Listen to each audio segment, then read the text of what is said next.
Hey, Twisted people, it's your Twisted Woman here, Chauncey K. Robinson, aka Twisted Woman CKR. And thank you for joining me as I am going to be talking about why the last man, why is York the last man? That's the question. No, why the last man, episode 5, Mann Hunt. Thank you all who are joining me in the live chat and those of you who are joining in the replay. It's always appreciated. I love talking these stories with you. If you haven't already, please do give this video a thumbs up.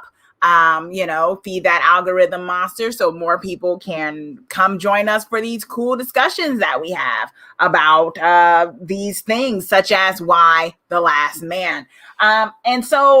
This is episode 5, season 1, Mann Hunt, Mann Hunt. And, this episode was interesting. It was solid.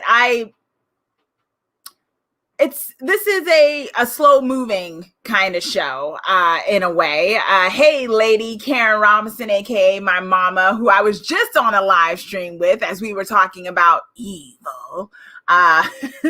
Lady showing some love. She's still up, y'all. She stays up late nowadays. Ever since she visited, California, I think she usually is in bed by 8, but now she's wild and crazy from that West Coast life when she came to visit. In Los Angeles. With this particular episode, we, had a few things happening. Once again, this show continues to be very character driven. Certain things are revealed, but it's not so much that, yes, there's an overarching plot going on with Yorick and such and the government, but I feel like this is very much a situational kind of, let's see how these characters react to being in these kind of situations. That's what I get from this show. I think that's what I kind of expect when I watch this show. I don't want to keep calling it a slow burn, to be honest, because I feel like if I keep calling it a slow burn, it'll be like, well, a slow burn to what exactly? And at times when you call something a slow burn, right, it means that you're building up to something in particular you're waiting to happen. And I don't really think that's this kind of show, I don't think it's the kind of show where it's like, okay, we're waiting for this thing to happen, so we're building up until that thing. Really what it is, it's kind of, and I brought this up before, I very much feel like it's more of a Walking Dead kind of show, like the situational sort of thing. With The Walking Dead, it was, here's these people in the zombie apocalypse, and how do they deal with that, right? With the different warring factions of humans and stuff like that. I really do believe Why the Last Man is very similar to that. And I feel like episode 5 pretty much just drove that home, where there's major things happening, and they are major for the characters, but in the sense of the overall world, well, it's still in chaos and nothing's changing anytime soon, right? Kind of like the zombie apocalypse, right? Like in certain movies of zombie apocalypse, it's like, let's find the cure to the zombies. Sure. With Walking Dead, that's not the case. You're not finding the cure to the zombie apocalypse. You're just trying to exist. And I feel like this is sort of where this show is heading to. But let me know, y'all, in the comment section if you agree with me on that. Are you enjoying the fact that this show is a little bit more character driven, a bit more somber at times?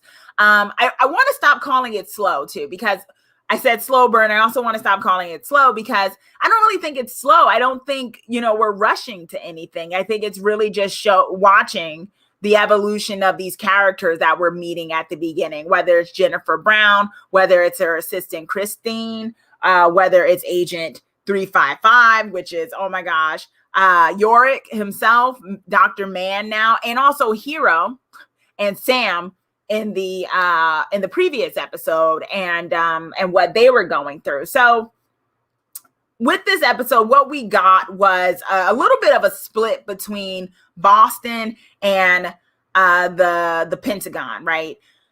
Where it was a bit more on Boston than the Pentagon, but we got some aspects of the Pentagon, right? So what we got was, I guess we can start first and foremost with a little bit more of the shorter plot line, the kind of plot B with what's going on with Jennifer's situation. Jennifer Brown, the president herself. Wow, woman president. And she's still trying to hold the fort down, but they have a situation where Regina Oliver is coming to town, and Regina is very much, I'm just going to say it, and I'm just going to say it. She's very much our version, or this show's version of Marjorie Taylor Greene. For people who know Marjorie Taylor Greene, that's one of these extremist women who, right-wing extremist women, more so fringe than right-wing even, racist, says a lot of crazy things, does a lot of it for attention, very fringe type thing. Marjorie Taylor Greene, I actually did an article about her, or that featured her in one of the things I wrote at one time, where I was talking about how she's a QAnon. Hope this doesn't get me demonetized by mentioning QAnon, but she's a QAnon. She was a QAnon pusher. She was someone who was a fringe QAnon conspiracy theorist, and was saying a lot of stuff, anti-Semitic, all of that stuff. And she got voted into office. Right. And I feel like Regina Oliver is an example of this, an example, or kind of a fictional example of a character who was very fringe. She got voted into office, but she was in a position where you were like, okay, she'll never be president. But this is what happened. She got turned out to be alive. And so we see her, we meet her, and alliances are made. Kimberly, the president's daughter, the former president's daughter, makes an alliance because she doesn't like Jennifer. She's kind of accusing this new government of being socialist. How that's possible, really, in a dystopian apocalypse is beyond me. It seems a little put on that there's such a division amongst them. But I guess depending on what kind of, if you were in a position where you wanted to rebuild society in a particular way, and you were afraid that people who were totally opposed to the way you view society were about to shape it or be in control, I guess you'd have an issue with that, I guess. And I feel that that's what's kind of pushing this plot line of this kind of political dynamic going on. And, we also see that Jennifer may not be completely trusting of what went on with Agent 355. They find out that a helicopter went down, and why did that helicopter go down? And it's a whole thing about that. So, there's that going on. And then we also find out that Christine, Jennifer's assistant, is pregnant. And when I saw this, I was like, she may honestly be the last pregnant person, because what Christine mentions when she's getting the ultrasound is that she just saw all the women around her having miscarriages, that she just assumed she was having a miscarriage as well. And it was kind of eerie when she was in the bathroom, when Kimberly was talking to her, and how it wasn't casually like she was cleaning up herself, but it was almost kind of like, how are you doing that and not freaking out? You know what I mean? Like, she was just kind of, she's like, can you try to blackmail me some other time? As she kind of casually tries to clean up the fact that she's bleeding, and thinking she's miscarriaging. She's like, I'm pretty sure I'm miscarriaging. She's like, I'm miscarriaging, I'm pretty sure. And she's freaked out.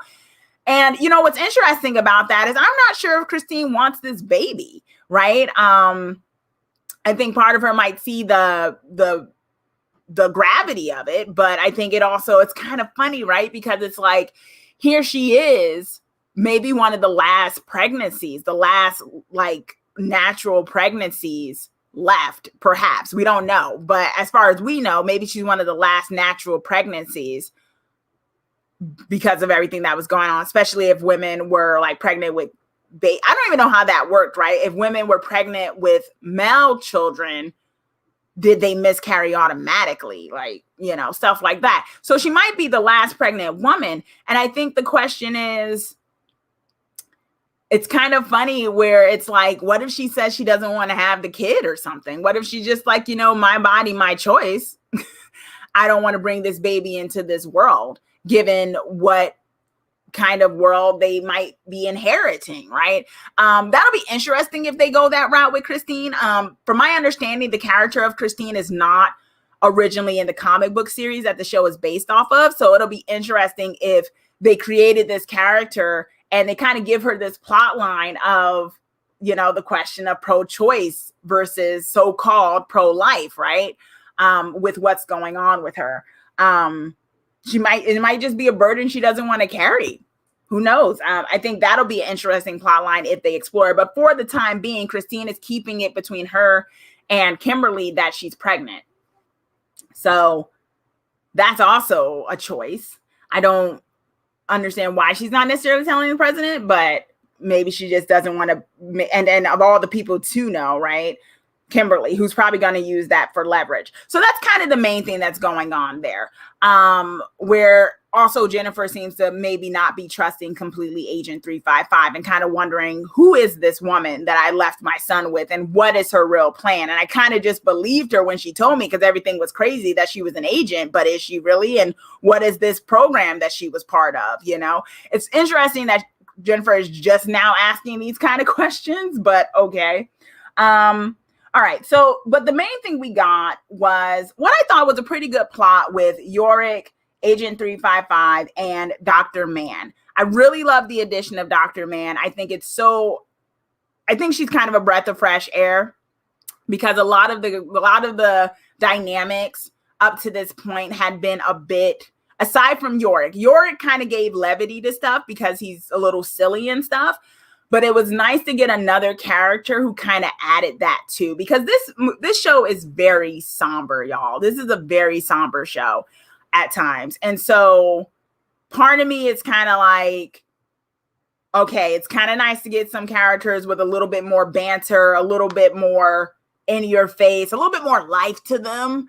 And I think Dr. Mann is definitely that character. And I love her dynamic with Yorick and her dynamic with Agent 355. So it'll be cool to see them kind of travel with each other and how that plays out. It was also cool to hear Dr. Mann kind of talk about the world from a scientific perspective and from a somewhat cynical perspective when it comes to science and the way the world is. And she actually mentioned some interesting things, how there were some women who actually died, some females who actually died because they happen to have a Y chromosome, which I do think that is a thing, that some women have Y chromosomes and stuff. So they died too. And kind of, you know, in her discussion with Yorick, kind of saying, you know, I don't envy you. You know, you're not going to be able to have a normal life from here on out. Which, I mean, that's kind of the gravity of the situation. You're kind of, in a way, you're kind of happy that Yorick kind of got to have that kind of conversation, because it's like, yeah, you kind of need to hear this, right, Yorick? That shit is, I mean, excuse my language, stuff is serious, you know, and you are literally one of the most important beings right now, for better or worse. Yorick was also less annoying this episode, which I appreciated. I don't like, I've said in the last live stream, I don't dislike Yorick. I think I'm neutral on Yorick. And this episode kind of had me leaning towards him a bit more and liking him. The character of this show, in case you missed the other live stream, I encourage you to watch that, because I was doing episodes 1 through 4 overview on that one. The character I'm not feeling on this show is Hero. I do not like Hero. That's Yorick's sister, and she's, oh my gosh, something else. And I was kind of happy not to see her this episode. I'm like, I need a break from Hero after episode 4.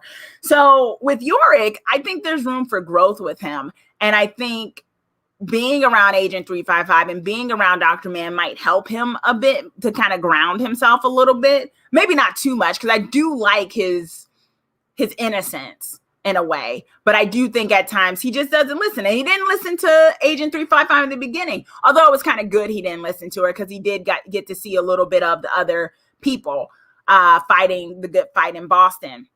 What we also got to see with this episode was the political climate. You know, in the Pentagon, yeah, they're dealing with their political maneuvers and strategies and power grabs, but there's something real tangible going on outside in the world, right? Where people are not sure what's going on. You saw the things, and I thought this was so uncanny given what we are going through in this world right now, where people were calling what was going on a hoax. How you can call it a hoax when you literally saw a whole bunch of men probably die in front of you, and boys and males, and you're still not believing that this is something real? Maybe like 2 to 3 years ago, I could have said there is no possible way anybody could be calling what happened on this show a hoax.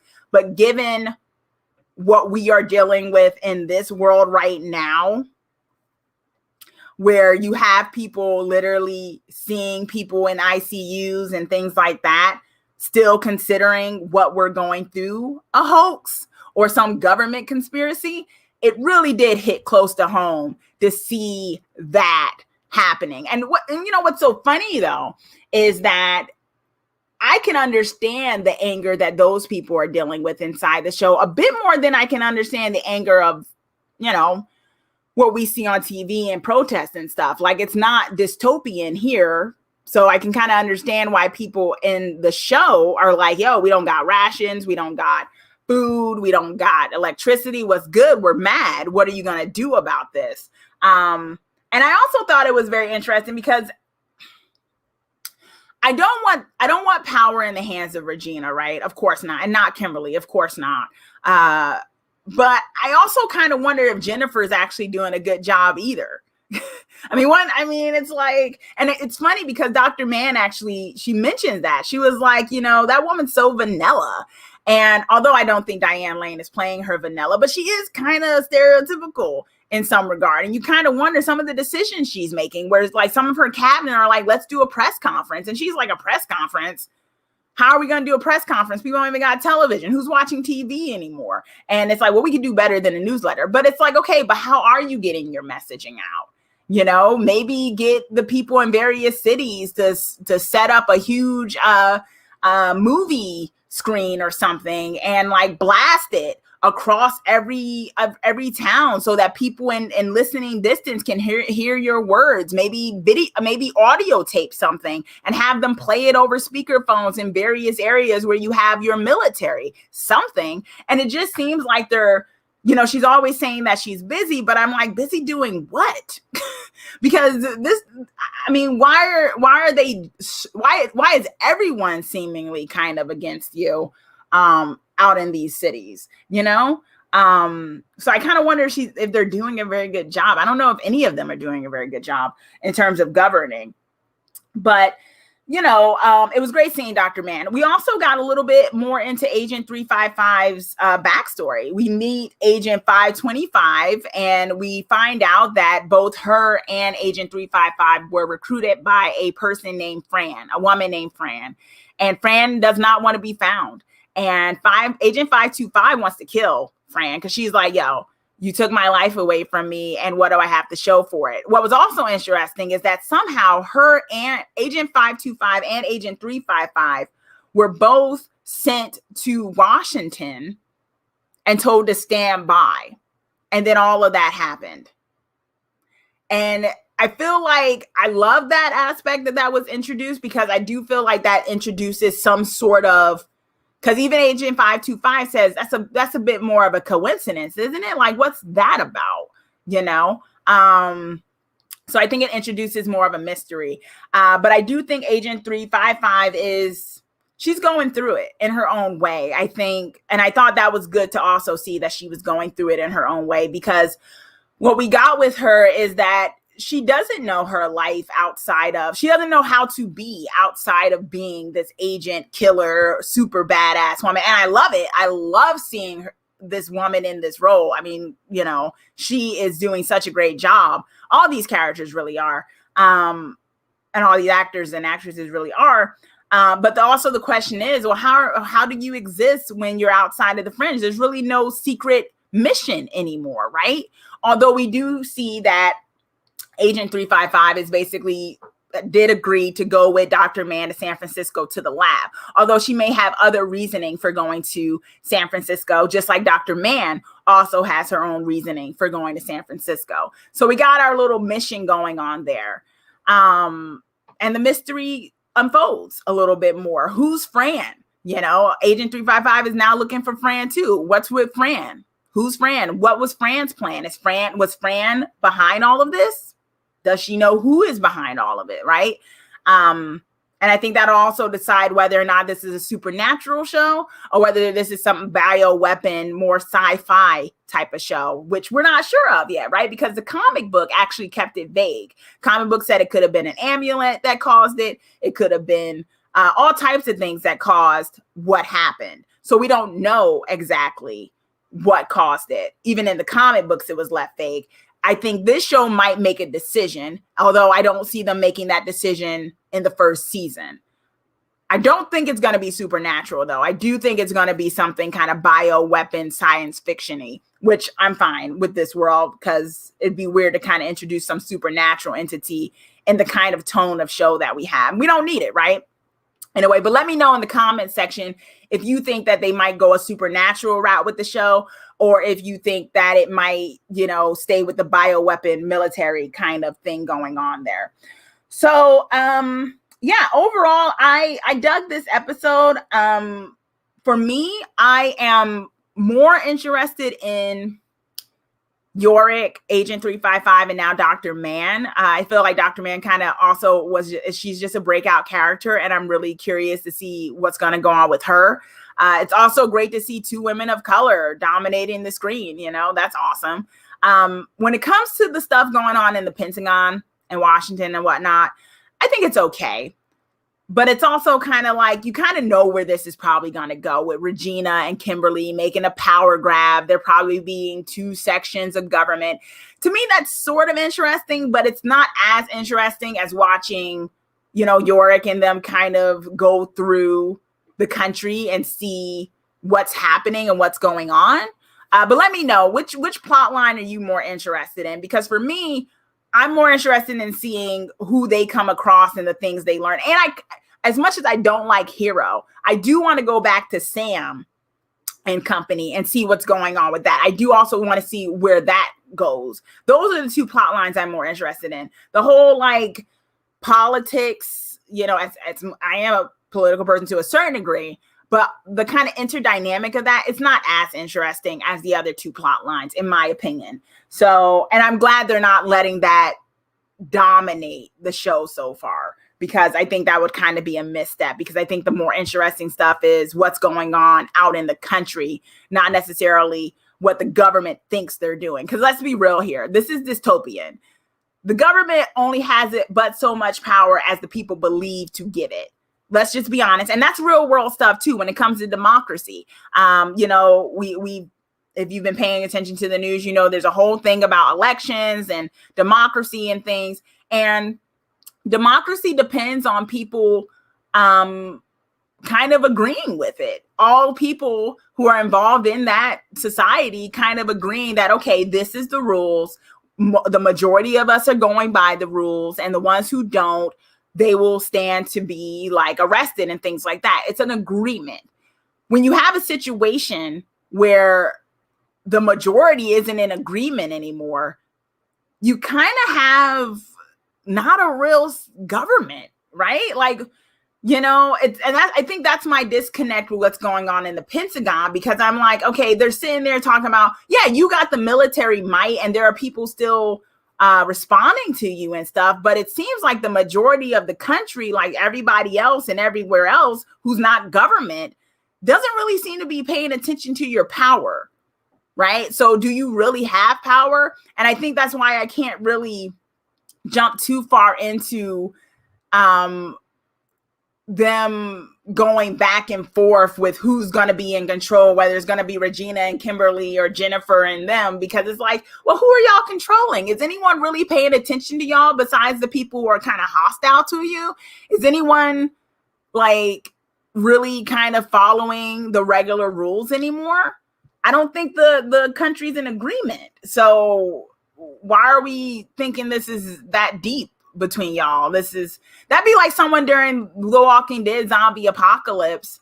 Like the president's still in the White House when zombies are going around and saying, okay, you guys gonna vote next? Ain't no one paying attention to you. You the president, but of what? What is the world right now if there's a zombie apocalypse? And I feel that's the same way with this show, with the whole thing of half the world being killed off. Who's the president of what at this point? Who's the leader of what, even in the other countries, right? So that's my opinion on that. My mom is asking, so are they going to dress him up like a lady?